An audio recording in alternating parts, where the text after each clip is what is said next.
Le grammaire de cette année, de troisième année, se compose l'analyse grammaticale au premier semestre, deuxième semestre, l'analyse logique. L'analyse grammaticale qui permet d'identifier la nature à la fonction des mots, tandis que l'analyse logique qui permet de définir la nature à la fonction des prépositions. Le tout dans le contexte d'une phrase. Nous avons deux formes de phrases, phrase simple, phrase complexe. La phrase simple comporte un sujet, un verbe, un complément. Tandis que la phrase complexe se compose plusieurs verbes étant règle d'où au minimum. Nous avons aussi 4 types de phrases. Premier type de phrase, c'est la phrase énonciative ou déclarative qui comporte des mots pour donner une information. Ce genre se termine normalement par un point. Deuxième type de phrase, c'est la phrase interrogative qui comporte ou correspondant à une demande d'une phrase d'information. Ce genre se termine par un point d'interrogation. Troisième type, c'est la phrase exclamative. Ce genre apporte aussi des informations, mais en ajoutant un sentiment de personne,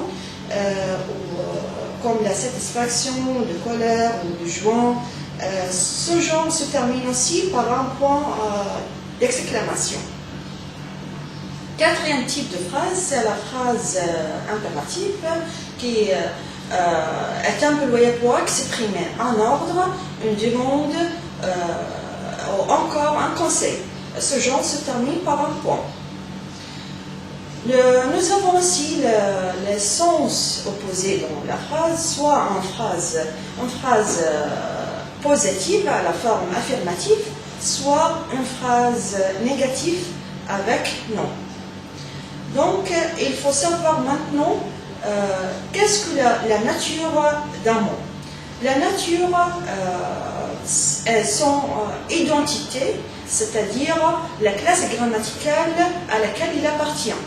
Nous avons deux formes des mots, les mots variables et les mots invariables. Les mots variables qui changent de forme selon leur genre, masculin ou féminin, selon leur nombre, singulier ou pluriel.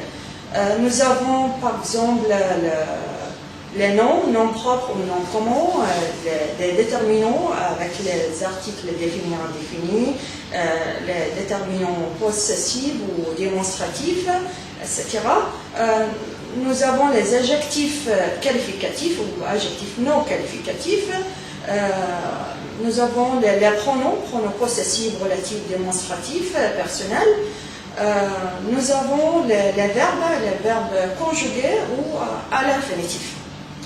Nous avons après les mots variables, les mots invariables qui ne changent jamais de forme, comme la conjonction de coordination, la conjonction de subordination, l'interjection, les prépositions et les adverbes.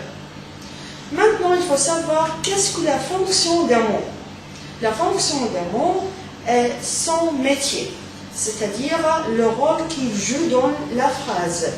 La fonction se change par rapport à un verbe comme sujet ou complément d'objet direct, complément d'objet indirect, ou complément circonstanciel et complément d'agent. Tandis que la fonction qui se change par rapport à un nom, par exemple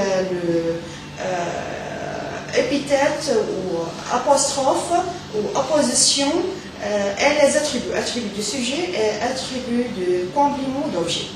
Merci de votre attention, Madame Assadi Ahmed.